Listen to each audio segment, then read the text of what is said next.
Welcome to the Directors Roundtable. It's a beautiful Monday out there. I actually hope you're all out enjoying the day and taping this so you can see us later. We have our directors with us today and a new introduction that I'll let the mayor make. Just want to remind you all that the next council meeting is going to be on May 29th because Memorial Day falls on the 27th. So for those of you who like to attend our meetings and or watch us on video, May 29th is the next council meeting. Mayor, would you like to introduce our new employee? Yes, I want to introduce our new treasurer, Kim Creech, who started today. And if you would just tell us a little bit about yourself. I mean, a couple sentences. I don't want to put you on the spot here. But she will be attending our director roundtables from here on out. So we're welcome aboard, and we're happy to have you. Thank you. Yeah, it's Mine's just loud. I'm Kim Creech. I'm from Baldwin County all my life, and I'm real excited about being here and working as the treasurer, and I have lots to learn about Fairhope's government. Well, you have lots to learn just because it's a municipal level, but I'm sure we have a lot to gain, so we appreciate that. So, okay. Who wants to get started? Why don't we go? Richard, you want to? I will say that I was going to do the 6-month budget review during the work session here because it was bumped off of the work session, and I was going to do it during this director report, but I've incorporated it into a smaller presentation to do during my mayor report. Yes, Mayor, just probably one of the big public works project that's been underway that is now wrapping up is the dredging at Fly Creek. That project has gone very well. Luckily, we've had pretty good weather. The contractor has worked at a good pace. We didn't emphasize that the material that was dredged was being reused to build up the beaches on the north and south side. But it's kind of funny. A lot of folks have been very impressed with the amount of beach that we've derived, and that really wasn't the point of the project. The point was to get the channel clear. And we've got a few follow-up items. We did have a post-dredging sounding the other day. We had a few areas that needed to be retouched up. I know on Friday was working in those areas, and hopefully that part is about finished. We'll go back out and do the soundings to make sure that we got the depths that we were looking at.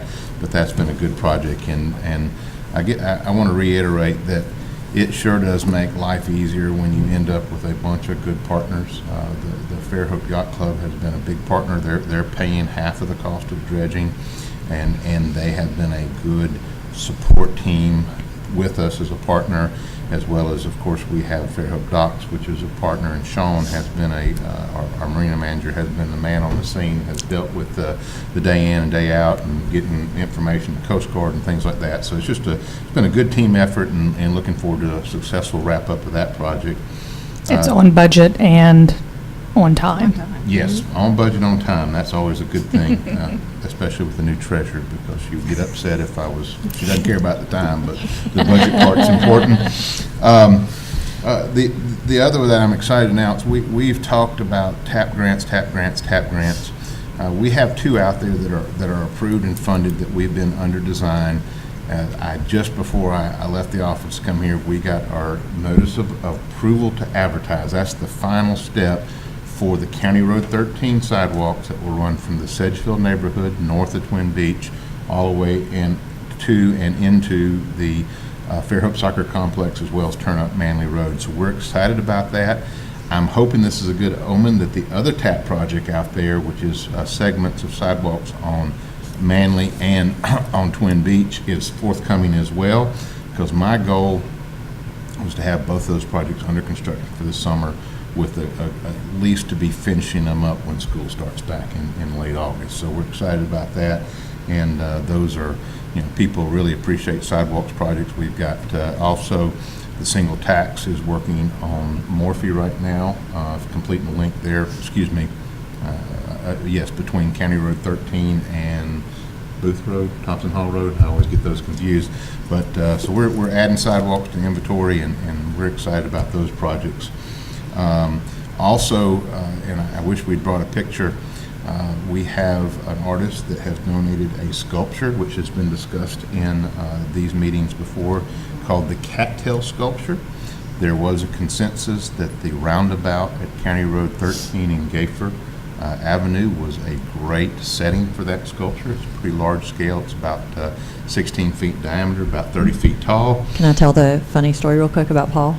Yes. Paul emailed back and said, I just really don't think the dimensions are going to be right for that roundabout. And I said, well, he said, not that my opinion matters. I said, no, Paul, your opinion absolutely matters. I'll meet you there first thing Monday, because this was like over the weekend. So I met him out there Monday morning, and we stood out in the roundabout, and we're looking. He goes, I just don't know how you're going to see something 30 inches. I said, I think there was a typo in the artist's rendering. It was not just to have two, yeah.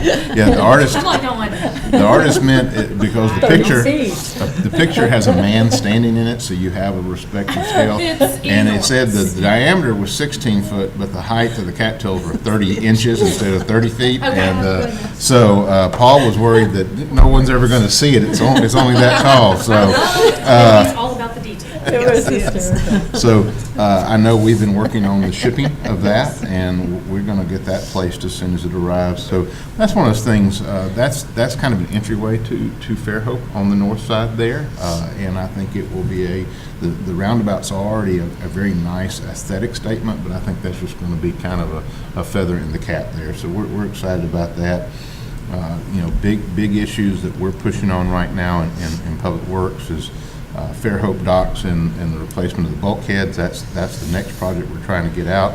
We're opening up the pickleball court for the Stimson Field on Wednesday, and we are starting to put together our road paving plans for this summer as well. So a lot of things are happening. Again, I think Sherry Lee's going to give some more information about the alley project. It's moving forward. I've got to play engineer. I've been doing some drainage design as a support to that, as some in-kind, as well as BP, Restore Act, especially the Bucket 1 project, the Resilient Working Waterfront, is actually moving. We're getting very close to advertising for the professional services and the grant administration. So Right. a lot of good things happening. Thank you. Very much. Thank you. All right, thank you, Richard. Our other Richard? Very nice to meet you. Welcome aboard. In utilities, I prepared some of this budget data that I was going to help go over, but since we're going to wait till the mayor's report, I assume that we can. Well, you can go into more detail. What I'm doing is just a synopsis of everything. Well, and really the budget from what the little review process we went through, it's in pretty good shape. Mm-hmm. The electric on target with revenues and well, actually they're about 48% of revenue in 6 months, but the winter months will shore that up. I mean, that's where most of the load comes from anyway. So we're looking good with that. The expenses for plant maintenance are down. They're at 38%, but a lot of that has to do with waiting on our pole maintenance contract to be started, which we hope will start in the next couple of weeks, and then we'll be doing, hopefully, not many, but we feel like there will be probably a lot of poles that we'll be looking to replace. And just so you know, the pole maintenance is a measure of the condition of each pole, and anything that's in the ground has an opportunity to start to deteriorate. And recommendations from industry standards would be we inspect these every 10 years, and we're catching up. 2002, I think, was the last inspection that was done on those, and there was a lot of reasons why we couldn't get it sooner since I've been here, but right now we're trying to catch up, and so we'll start that pretty shortly. And gas, there's a lot of people walking around painting regulator stations and gas meters and dealing with atmospheric corrosion issues. We've gone through the leak survey, which was a big DOT compliant matter that we needed to get under our belt. And now we're looking at the cathodic protection system, which protects the steel pipe from deterioration in the ground, and we've got anode protection in that we're trying to measure the effectiveness of it now. We've gotten to the point with the Public Service Commission that we're having to put a lot of boots on the ground to get some of the stuff done and really try to catch up with that too. So the gas department's being aggressive with it, and then we're working hard to get back to the compliance standard that we want to make sure we follow going forward. The wastewater, of course, we bid the lift station at the bottom of Fells Avenue on Mobile Street. The bids came in a little higher than what we had anticipated. We're going to try to recommend that we go forward with that project, however, and then start to look at where some of these expenses are. And some of it's going to be in just the rerouting of the sidewalk down there, and we're doing a little extra landscaping, and the fence is going to be more of a wrought iron variety, and we're going to spend a little extra money on the site itself, and we're also putting in a little bit larger wet well than what we might normally put in for that size lift station, just to give us some extra reaction time if we lost power or some other kind of mechanical failure occurred there.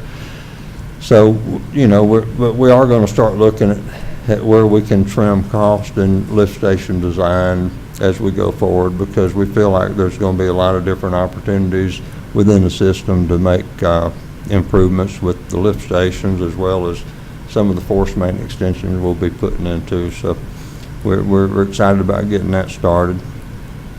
In the water system, the biggest problem with the water system we've got is that we're trying to allow AT&T to pull a lot of fiber through town, and the contractors they've been using have not taken the kind of care that I think they need to be taken to identify how deep our utilities are.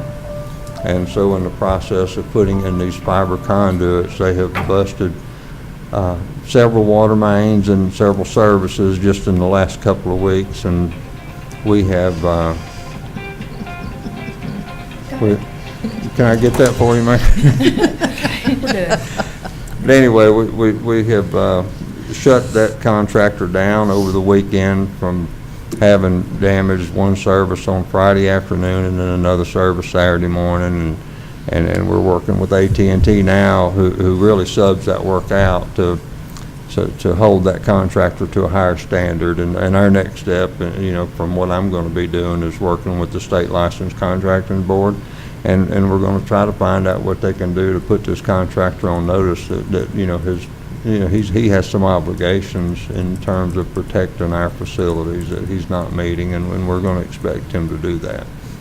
But that's preoccupied our time a little bit, trying to get that worked out. And then we're also had a couple of electric failures in the past couple of weeks that some people out, including the funniest thing about the electric outage, there's nothing funny about an electric outage, but it happened about 11:30 on Saturday night, and when I had woken up Sunday morning, this was a couple of weeks ago, I noticed that the electric panel in the house was open, and I thought, well, who in the world's going around, trying to figure out what circuit breaker serves what feature in the house? And I didn't think anything of it, but I had gone to bed by 9:30, 10 o'clock.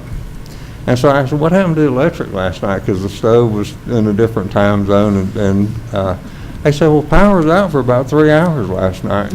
I said, well, why didn't anybody get me up and let's find out what the problem was?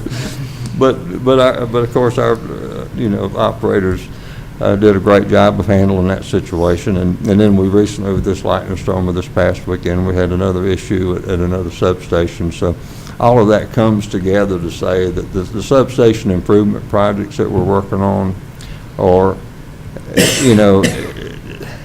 time is not quite of the essence today as you may think of time as of the essence in terms of needing to get it done real quick, but it is time that we continue to make good progress on these projects that we're trying to do, because we're not doing these projects because we need something to do. We're doing these projects because we want to have the best quality of service for our customers, and the only way to get that quality of service to our customers is to provide reliable transmission and distribution systems. So that's our goal, and that's what we're trying to do.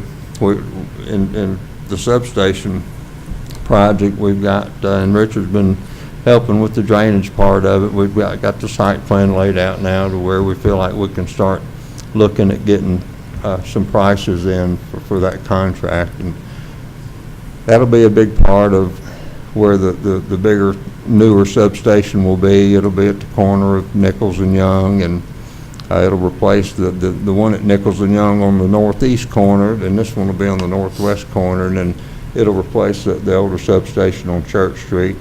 And part of all of that is to allow us to have redundant primary power feeds to those substations. So, for instance, if the Church Street transmission line failed, there's no backup, there's no loop, there's no way to back that up. So we're just out of that substation. For how it has to long? be, I'm sorry? And for how long? That's Well, important too. well, right now, today, we would try to back up some of that Church Street distribution system with the Twin Beach substation. We try to back up some with Church Street, and we try to back up some a little bit with Nichols. But, all that takes time to do. And since all of them are at a point where, they're pretty good at, in terms of capacity, they're rated, way up on the chart of close to being at capacity.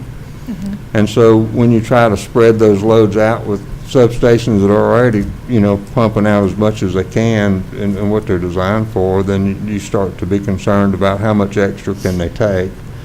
And, and this would be an outage that would be, a middle of the summer, middle of the hot afternoon time frame. And, I'm not big on the electric system in terms of knowledge, but I listen to people who are, and they express concern often, and so it has to make you realize the importance of what we're trying to do, and getting these things done in a timely manner is a big help to getting the systems where they need to be. And I apologize to those who have been inconvenienced. If it's water from the directional boring contractor, we're doing the best we can to try to get them under some type of compliant process for getting these projects done without interference of our system. On the electric side, we're looking to get these other improvements made and continue to work to be better. So that's where we are with the utilities. Excellent. Thank you. Thank you. Sherry Lee. I'm too cold to speak. It'll warm you Our up. electric is working in here. We only have off and on. Right. That's it. Okay. We have freezing and In the council Hot. chambers, off and on. off and on. Okay. It is true. Mhm. I just asked them to turn it off. Joe, if you hear me. Our poor new employee over here has got icicles hanging from her. So a couple updates. We had last Monday, so we haven't had a meeting since then, but Monday the 6th at the library, we held Alabama Counts, which was a census meeting. So we partnered with the state, with ADECA. Governor Ivey has appointed Director Boswell, Kenneth Boswell, who's the head of ADECA, to head up all the outreach for the state for our census. And we learned some really interesting information. We had county commissioners were there. There were representatives from other cities, but we invited planning departments, libraries, senior centers, faith-based organizations to all attend. The attendance was not fantastic, which is a very good indication of how much work we have to do, but we need that information in order to get money to the state of Alabama and then down to the municipalities. It is critical. And the more accurate count that we have, like in Fairhope or, anywhere, any of the cities, the dollars we get back from taxes, like the penny tax, count on this, or the gas tax rather, count on these numbers. So if we don't show the count, we don't get the money. So it's very important. I think that message was driven home. Absolutely, and I think too, we're going to involve as many people as we can for Fairhope. so- Absolutely. Yeah, and we actually took the lead on this and invited the county to come here and do it as a neutral place, just to come to use the space. And Director Boswell happened to be in Mobile, so we made it work. The alleyway, as Richard said, the alleyway project is going to move forward. I promise it really is. But one thing that is actually happening is our naming. We need to name it. We talked about that a little bit. We got a lot of incredible names that came out of Facebook and emails and other places. But we're going to put out a contest of the top 3 names this week. And so we want citizens to get online and vote for their favorite. Do you want to tell some of the stories you've heard? Yes. So we have internally some favorites already that came out. One actually just came in recently. Someone said Church Street Alley, which a lot of people like. Painted Alley, Paper Shack Alley, Arts Alley. But some of the cool stories, we found out that there was a store there called Campers Cash and Carry, which was a place where the paper boys would go get their newspapers to distribute. So on that alleyway, they picked up newspapers. So paper For a boys. newspaper I'd never heard of. Right. So it's interesting. It's so interesting. And then there was Dr. Jordan. So people suggested we named maybe the center area Jordan Square, Jordan Plaza. Dr. Jordan apparently delivered a lot of babies here. So I don't know, the person that posted that said people my age were delivered by Dr. Jordan, so I don't know how old that person was. And that was where the location was for Thomas Hospital. Right. Also. Exactly. So Dr. Jordan brought a lot of babies into the world. And we plan to do a little more outreach, too, to get some specific information, and the museum will help us do some research. That's right. But we want to make sure it's accurate. So that will be fun. So this week, get on Facebook and vote. K1 surveys. We did a lot of outreach. It's still on the homepage of our city website. You can go on and go to the survey and give your input for ideas about how to use the K1 site moving forward. We have about over 350 results so far.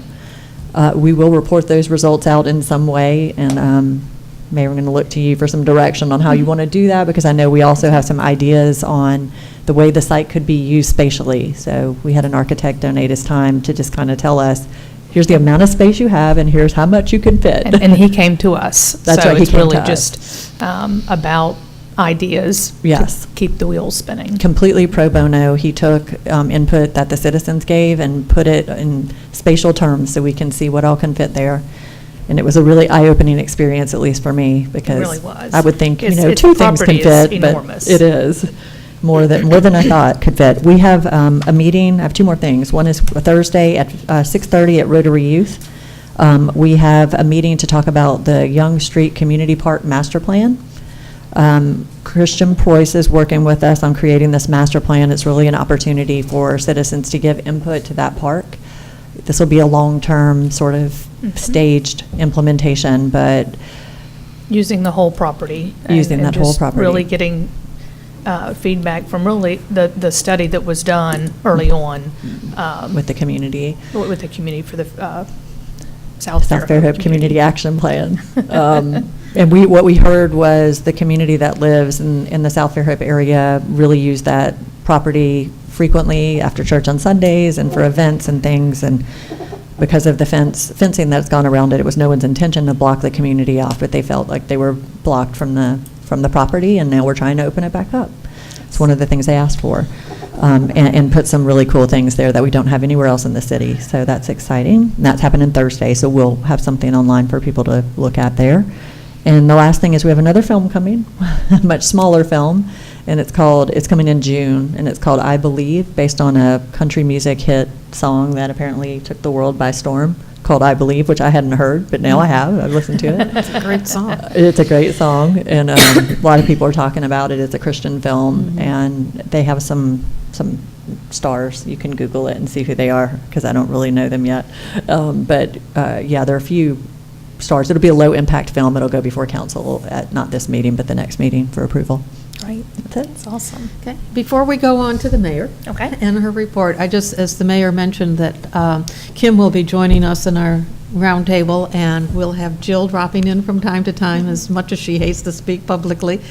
But But because, finance is dry, and people just, tend to get bored, but we've been making a lot of headway over the last several months in our procurement procedures and our AP procedures, and I think it's important that our citizens know how we're improving a behind-the-scenes operation of the city that they're not familiar with. So we would be looking forward to the two of you giving us some updates on what's new and how the city operates in the financial world. Okay. Okay. That sounds great.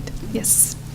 I'm not going to go through all of this, but I will share a few details on the 6-month budget review, which I have kind of condensed from a little bit more detailed review that we were going to do during the work session. But basically, overall, we separated, of course, the city and where we are as a city and all of its departments, and utilities. And I'm just going to give the top numbers now and then ask you to tune in during the mayor report for the council meeting that starts at 6 o'clock. But this is very exciting. The overall snapshot where we are as a city, for the city, this is all our 6-month percentages on the budget. The expenses are at 49%, and revenue is at 51%. And the debt on the city, of course, will be paid June 1st, and we're going to do a party. Just saying, we will plan something big. And the cash balance 6-month snapshot is $21,706,598. Utilities 6-month expenses at the 6-month snapshot is 42%, and revenue is at 51%. So both city and utilities, ironically, are at 51%. I just think we did it good. We did a good projection with everybody's help, of course. The 6-month debt balance is around $15.3 million. Again, it has been paid down more than ever, and I didn't put the percentage in here yet, but the 6-month cash balances, and on these cash balances, they're restricted, unrestricted funds that are on our accounts, and we can do a lot more detail just on cash balances at another meeting. But the cash balance for utilities is almost $28 million. So we are doing very, very well. We're on budget, and we've gotten a lot done without borrowing money. It's really, really good. So. All right, Jill, you have anything to add to that? No, I was just going to say I met with all the department heads, and we had good meetings, and we're about to rev up for the new budget year. Yeah. Unfortunately. Right. It's a lot of work. It's a lot of work. It's going to be fun. Yeah. Anyway. And Mayor, just one of those things that made what Sherry Lee talked about, making sure we had a good census. As you know, our community is part of the Eastern Shore Metropolitan Planning Organization. Yes. When it was founded after the last census, because our urbanized area had hit 50,000. Just so you know, I didn't know that about funding that we population. get for road projects at that time was $27 per citizen within that area. So Okay. that that $1,350,000 annually was based upon 50,000 at that $27 a citizen. You know, if the census is a good census, and we truly have had a 2.5–3% annual growth rate, okay, that means that even if that rate per citizen stays the same, Right. there should be 30% more money, somewhere around that, coming in to be used on capacity projects, road improvement projects, safety projects, things of that nature. And if they up the allocation per citizen, that could even be more. So the census is important to us because that is a direct funding that comes Absolutely. in every year for the And next it's 10 years following. only So- done every 10 years, so That's it's correct. really so important So to get it that's, right. You know, that's one good news, is that if we know we've had growth over the last 10 years, but, there is at least a direct proportion of funding that comes to our planning organization to help And what is mitigate. that 50,000? Is it just Eastern Shore, or? Well, when we triggered that, They looked at the urbanized area, which at that time was Spanish Fort, Daphne, Fairhope, the eastern flanks of us, as well as it kind of reached out into Loxley for a few census Oh, okay, tracts. okay. Because what it is when they look at a census tract, when it hits a certain population, it can add to the next, to the next, to the next. And when you can build a matrix that are all contiguous that hits 50,000, That's you it. can have an MPO. So we hit that threshold 10 years Right. ago, and the MPO was formed like in 2012. It took a little time for that. But the good news is when the new numbers come in, our funding will change. We've gotten the same allocation every year, but because they don't do any intermittent growth or any type of thing, it's every 10 years when the census is done. So that will, we could very well see that our funding go from 1.3 million to $2 million annually, which would make a Right, big that's difference in significant projects. and So- will help us a lot. Richard Johnson is my proxy on the MPO, for the MPO meeting, and Sherry Lou does take a big part in that as well. So we've been accomplishing and putting in lots of great projects. That's all I have, and we will make way for the next meeting at 4:30. See Thank you you. for work Thank you. session. Thank you.